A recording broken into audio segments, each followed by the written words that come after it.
يهده الله فلا مضل له ومن يضلل فلا هادي له. أشهد أن لا إله إلا الله وحده لا شريك له وأشهد أن سيدنا محمدا عبده ورسوله لا نبي بعده. فيا عباد الله أوصيكم بنفسه بتقوى الله وطاعته لعلكم تفلحون.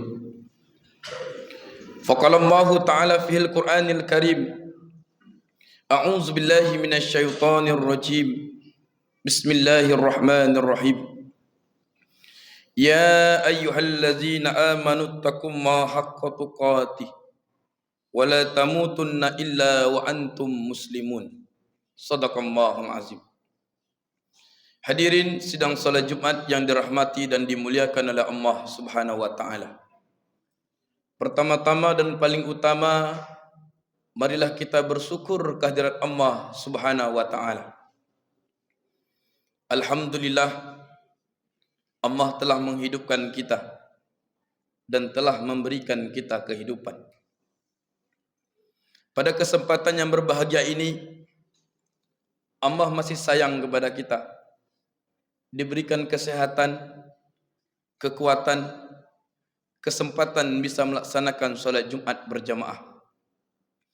Bersalawat kepada Nabi Muhammad sallallahu alaihi wasallam wa bil qauli Allahumma salli ala sayidina Muhammad wa ala ali sayidina Muhammad. Assalamu alayka ya Rasulullah. Hadirin sidang salat Jumat yang dirahmati Allah Subhanahu wa taala. Khatib senantiasa mengingatkan kepada kita semua, terutama untuk diri pribadi, marilah kita tingkatkan iman dan takwa kita kepada Allah Subhanahu wa taala.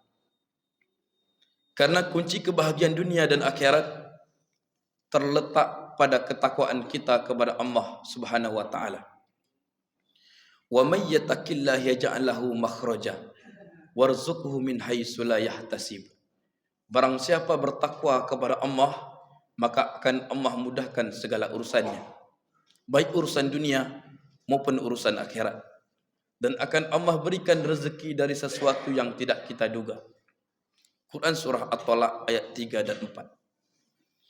Hadirin sedang salat Jumat yang dirahmati Allah Subhanahu wa taala. Adapun pembahasan pada Jumat kali ini tentang iman dan Islam. Allah sampaikan, ya ayyuhallazina amanu, wahai orang-orang yang beriman. Orang-orang yang beriman di sini mengakui bahawa Allah adalah Tuhan. Iyyaka na'budu wa iyyaka nasta'in. Hanya kepada Engkau lah kami menyembah dan hanya kepada Engkau lah kami mohon pertolongan. Kata Allah dalam surah Al-Ankabut ayat 41, perumpamaan orang-orang yang bergantung atau menyembah selain Allah seperti laba-laba yang bergantung pada sarangnya. Dan sarang yang paling lemah itu adalah sarang laba-laba bagi mereka yang berfikir. Coba kita lihat.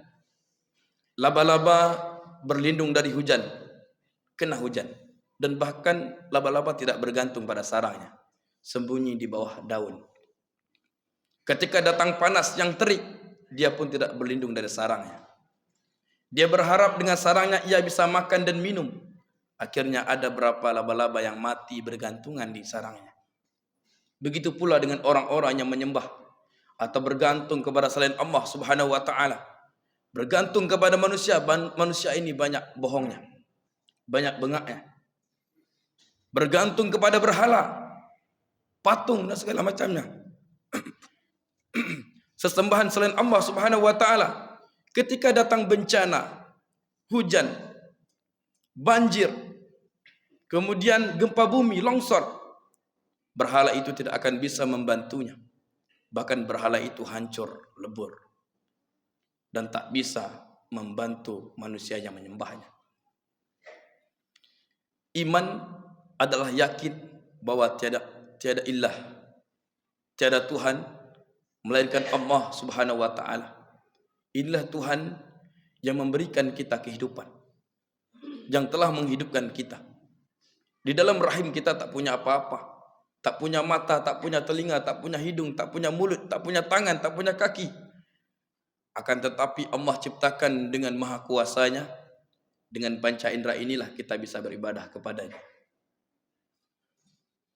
Hadirin rahmati Allah subhanahu wa ta'ala. Ya ayyuhallazina amanu dukhulu fis silmi kafah. Wa la tattabi'u khutuwati syaitan. Innahu lakum aduwwum mubin. Wahai orang-orang yang beriman, masuklah Islam secara keseluruhan. Jangan engkau ikuti langkah-langkah syaitan. Karena syaitan musuh yang nyata bagimu. Quran surah Al-Baqarah ayat 208. Di sini kita disuruh Allah masuk ke Islam secara keseluruhan. Jangan setengah-setengah. Jangan hanya di KTP saja. Islam ini bunyal Islamu ala khamsin. Islam ini ada 5 pondasinya. Yang pertama syahadat. Yang kedua salat. Yang ketiga puasa. Yang keempat zakat. Yang kelima haji bagi yang mampu. Kebanyakan di antara kita puasa rajin, tapi kita tinggalkan salat. Padahal salat adalah rukun Islam yang kedua. Salat adalah tiang agama. Bahkan salat merupakan amalan yang pertama kali dihisab di yaumil akhir nanti. Rasulullah SAW sampaikan kepada kita, awwalu ma yuhassabu bihil abdu yaumal qiyamah min amalihi salatuhu. Sesungguhnya perkara pertama yang akan dihisab, yang akan ditanya ketika nanti hari kiamat adalah salat. Salat tarawih rajin, tapi salat isya, zuhur, subuh tak nampak hidungnya. Tak nampak mata hidungnya di masjid ini. Dan itu merupakan bukan ciri-ciri orang-orang yang beriman kepada Allah Subhanahu wa taala. Dan semoga kita termasuk orang-orang yang betul-betul mengikrarkan diri kita bahwa kita ini adalah memiliki keistiqomahan dalam beragama Islam. Hadirin sidang salat Jumat dirahmati Allah Subhanahu wa taala. Manusia ini disebut oleh Allah Subhanahu wa taala dalam Al-Qur'an dengan sebutan 3 nama yang berkaitan dengan yang namanya ibadah salat. Yang pertama al-bashar, terulang sebanyak 36 kali di dalam Al-Qur'anul Karim. Ini berkaitan dengan jasmaniah kita, fisik kita. Kalau kita tidak salat, maka kita tidak akan bersuci. Orang yang tidak mensucikan diri, maka ia akan mampu terinfeksi virus, kuman, bakteri dan lain sebagainya. Penyakit gatal dan segala macamnya. Kalau dia tidak salat, tidak ada gerakan dalam sehari semalam, maka tubuhnya akan lemah dan tidak kuat. Sementara kita orang muslim meski harus kuat dan jangan lemah. Kemudian kita disebut oleh Allah Subhanahu wa taala dengan sebutan al-insan. Al-insan ini berkaitan dengan psikologis manusia. Jiwanya manusia. Tak ada yang di dalam masjid ini tidak memiliki dosa. Termasuk khatib yang menyampaikan. Semuanya kita memiliki dosa. Dan jika kita melakukan dosa, tentu hidup kita kurang semangat dalam menjalani kehidupan ini. Maka solusinya apa? Salat. Sebanyak apapun dosa kita, membunuh, memperkosa, berjudi dan segala macamnya. Kalau seandainya kita taubat kepada Allah Subhanahu wa taala, maka dosa-dosa kita diampuni oleh Allah Subhanahu wa taala dan jiwa kita menjadi tenang. Yang ketiga, manusia itu disebut dengan An-Nas. Terulang sebanyak 241 kali dalam Al-Qur'an. Allah sampaikan An-Nas yaitu berkaitan dengan sosiologis. Ya ayuhan nas, wahai manusia. Wahai manusia ini banyak. Makanya kata Allah, wa aqimus shalah wa atuz zakah warka'u ma'ar raki'in. Warka'u ma'ar raki'in menandakan apa? Rukuklah bersama orang-orang rukuk. Kita tak bisa berpisah Bapak Ibu. Bapak-bapak hadirin sidang salat Jumat yang dirahmati Allah Subhanahu wa taala. Tak bisa bercerai-berai. meski harus bersatu, meski harus berjamaah dalam melaksanakan perintah Allah Subhanahu wa taala ini. Agar apa? Agar kokoh keimanan kita. Agar bisa saling tolong menolong antara sesama kita. Makanya meski harus salat berjamaah di masjid. Selain keutamaan salat berjamaah, mendapatkan pahala berlipat ganda di sisi Allah Subhanahu wa taala. Kemudian Islam itu yaitu puasa di bulan suci Ramadan. Ya ayyuhallazina amanu kutiba alaikumusiyam kama kutiba alal ladzina min qablikum la'allakum tattaqun. Wahai orang-orang yang beriman, diwajibkan atas kamu berpuasa sebagaimana telah diwajibkan atas orang-orang sebelum kamu agar kamu bertakwa. Allah menginginkan kita menjadi orang-orang yang bertakwa. Karena orang-orang yang bertakwa itu balasannya mendapatkan surga yang luasnya seluas langit dan bumi. Wasari'u ila maghfiratin min rabbikum wa jannatin arduhas samawati wal ardh uiddat lil muttaqin. Dan bersegeralah memohon ampunan kepada Rabb kalian. Kata-kata memohon ampunan kepada Rabb kalian di sini termasuk salat, kemudian berpuasa. Man shoma ramadhana imanan wa ihtisaban ghufira lahu ma taqaddama bi dzambi. Barang siapa berpuasa di bulan suci Ramadan dengan iman dan ikhlas mengharap pahala karena Allah, maka dosa-dosa yang lalu akan diampuni. Wasari'u ila maghfiratin min rabbikum, dan bersegeralah memohon ampunan kepada Rabb kalian, Allah Subhanahu wa taala. Wa jannatin arduhas samawati wal ardh, surga yang luasnya seluas langit dan bumi. Uiddat lil muttaqin, diperuntukkan bagi orang-orang yang bertakwa. Kalau kita ingin mendapatkan kebahagiaan dunia, kalau kita ingin mendapatkan balasan surga yang luasnya seluas langit dan bumi, maka kerjakanlah rukun Islam yang 5 ini. Semoga kita termasuk dari orang-orang yang beruntung di sisi Allah Subhanahu wa taala.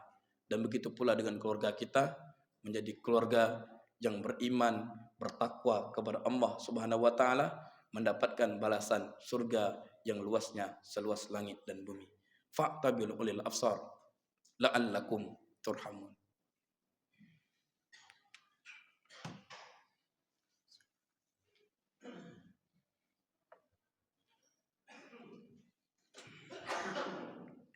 Alhamdulillahi rabbil alamin. Assalatu wassalamu ala asrafil anbiya'i wal mursalin wa ala alihi wa sahbihi ajma'in. Asyhadu an la ilaha illallah wahdahu la syarika lah wa asyhadu anna sayyidina Muhammadan abduhu wa rasuluh la nabiyya ba'da. Fa ya ibadallah, usikum bi nafsihi bi taqwallah wa ta'atihi la'allakum tuflihun. Faqala Allah ta'ala fil Qur'anil Karim, a'udzu billahi minasyaitonir rajim. Bismillahirrahmanirrahim. Innallaha wa malaikatahu yusalluna 'alan nabi ya ayyuhallazina amanu sallu 'alaihi wasallimu taslima.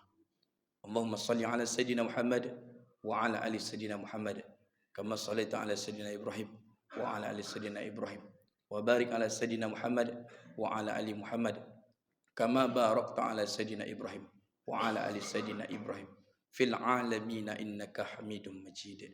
Allahumma ighfir lil muslimina wal muslimat wal mu'minina wal mu'minat al ahya'i minhum wal amwat wa ya qadiyal hajat. Allahumma inna nas'aluka ridhaka wal jannah wa na'udzubika min sakhatika wan nar. Allahumma innaka 'afuwun karim tuhibbul 'afwa fa'fu 'anna ya karim. Wa li jamil muslimina wal muslimat wal mu'minina wal mu'minat bi rahmatika ya arhamar rahimin. Rabbana atina fid dunya hasanah wa fil akhirati hasanah wa qina adzabannar. Ibadallah, innallaha